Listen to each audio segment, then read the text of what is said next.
Hello, this is Rogers Redding, National Coordinator of Football Officials, and I'd like to welcome you to another in our series of videos designed especially for the media and the fans. As we always try to do in these videos, we pick out a few plays that will be of interest to you from a rule standpoint, and particularly if they're kinds of plays that you don't often see or if they're plays that we often get questions about.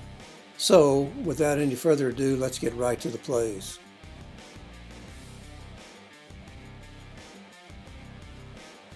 This play gives us a good illustration of the addition to the horse collar tackle rule of the nameplate area. You'll see that the tackler doesn't quite get up inside the collar, which the rule required in previous years. But this year was added the nameplate area to the horse collar tackle, and this shows a good example of that.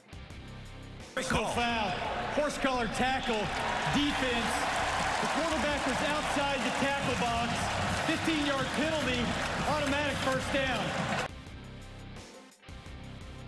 As all of you know, we still have continuing issues with the targeting foul. But here's a great example of how a defender can make an excellent play on a receiver and not have a targeting foul. He gets his head out of the way.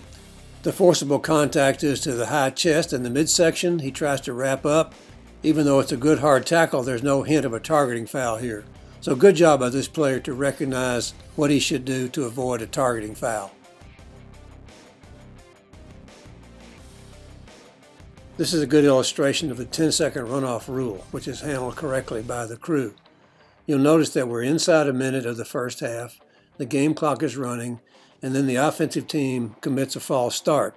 And this is a foul that causes the clock to stop immediately. So this foul qualifies for the 10-second runoff, and it's up to the other team to decide whether or not they want to take the runoff. The referee does a nice job of checking with them before he makes his announcement. He makes the announcement, and notice that he starts the clock on the ready for play. The rule is that if the 10-second runoff is accepted, the clock starts when the referee signals the clock to start, and if the 10-second runoff is declined, then the clock starts on the snap.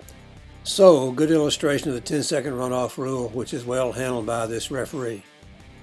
False start, offense number 18. The foul occurred with the clock running in less than a minute in the half. So we're going to cut 10 seconds off. By rule, there will be a 10-second runoff.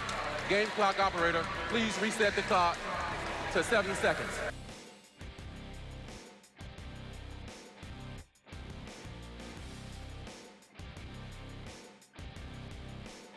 Here we see an example of an illegal shift foul.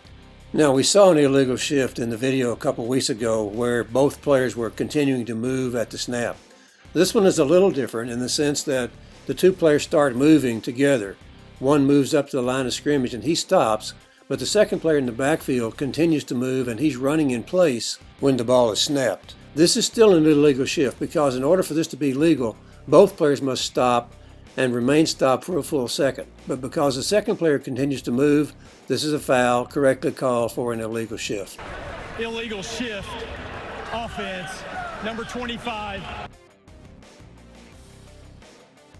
This play shows a rules infraction that we don't see very often. It's an illegal formation on a kickoff. The player who is circled is behind the 30-yard line, and players are required to be no more than 5 yards from the ball when the ball is kicked. And they can satisfy this rule by having at least 1 foot on the 30-yard line, since in this case the ball is kicked from the 35. And you can see that the player who's highlighted is in fact behind the 35-yard line. This rule was put in a few years ago when the kickoff was moved from the 30 up to the 35 to cut down on the number of kickoff returns, the same time that we made a touchback on a kickoff come out to the 25-yard line. And the idea is to prevent the kicking team from getting such a long running start before the ball is kicked. So we require that they be within 5 yards of the ball when the ball is kicked, everyone except the kicker, of course. And so this player violates that, and that's the reason for the illegal formation. Ruling on the field is that Wisconsin recovered the onside kick. Illegal formation on the kicking team. The 5-yard penalty will be added on to the end of the kick. I'll try to show you plays that involve catching the football, catch, no catch, incomplete pass, complete pass, process of the catch, all those things continue to be important issues for the officials and for the players and for everyone else. So here's an example of a play in the end zone where the process of the catch is not completed. The player grasps the ball while he's in the air, but when he comes to the ground, he does not maintain control and then rolls out of bounds. Notice that the side judge at the goal line does a nice job here. He is very patient about watching this and making sure to see whether or not the player completes the process of the catch before giving a signal. So here's an example of an incomplete pass where the process of the catch is not completed by this pass receiver. Here we have a foul for an ineligible receiver downfield on a forward pass play that crosses the line of scrimmage. Watch the right guard here. He starts out blocking his opponent and keeps on moving downfield, and by the time the pass is released, he's about 5 yards beyond the line of scrimmage. The rule allows only 3. If he goes beyond 3 yards, then that's a foul. So this is correctly called, and this is a good illustration of why this rule is here, because the defense is reading run. When he blocks like that, he's coming downfield. The quarterback rolls out like he's going to run the ball, and that's the indication that the defense gets from this blocking, and then he pulls up and throws a pass. And so you can see why this is an important foul to be called when we have ineligible receivers downfield. Ineligible receiver downfield, number 79 of the offense. 5-yard penalty and second down will be repeated. Here's a foul for interference with the opportunity to catch a kick on a punt play. And I put this on here mainly to illustrate the fact that there does not have to be contact in order for this to be a foul. The rule says that the receiver must be given opportunity to catch the kick, and that is defined by the area, the width of his shoulders, and within 1 yard directly in front of him. And you can see that the kicking team player gets within that 1 yard, and so this is a foul, even though there is no contact. So good illustration of the no contact, but kick-catch interference, which also, of course, carries a 15-yard penalty. Kick-catch interference, kicking team, number 24, 15-yard penalty, touchdown.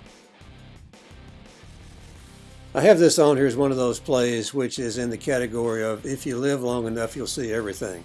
I'm sure I have never seen a field goal like this, and I'd be interested to know if any of you have. Watch this ball carefully, and you get some great commentary by the announcers on this. So I put this on here just because it's a curious play, an interesting play, and one that doesn't happen every day, but this is an example of a good field goal. As long as the ball passes between the uprights, no matter what the tortuous path is to do that, it's good. Nicely done. Oh! Oh! And he got that to go through. Yeah. That hit the crossbar. It's off the post, off the crossbar, and again off the crossbar, and good. I don't know if I've ever seen this. Well, either way, that's 3 points for South Alabama. Bank, bonk, bonk. Well, that's it for this week. Hope you enjoyed these plays. We'll be back in a couple of weeks with some more. Thanks very much for watching, and have great games this weekend.